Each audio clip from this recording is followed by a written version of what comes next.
Assalomu alaykum hammaga. Mana bizlar onaxon oldida ekanmiz. O'sha rossiyskiy drabelkalarda ichida eng qarisi hisoblangan onaxon drabelka deyiladi. Menimcha bugun tishlari o'tmay qolgan bo'lardi.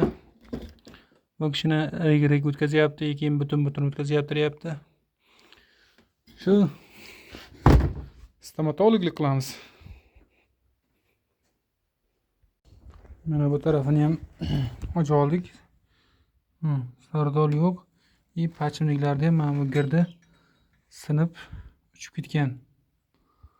Nima deysizlar, shu ishlayveradimi yo bo'lmaydimi shu yerda uchsa pachimlikniki? Yig'ib tashladik. Endi bir nima qilsak, bug'doy solib chiqarib ko'rsak ko'ramiz qanday bo'libdi onaxonni tishlari.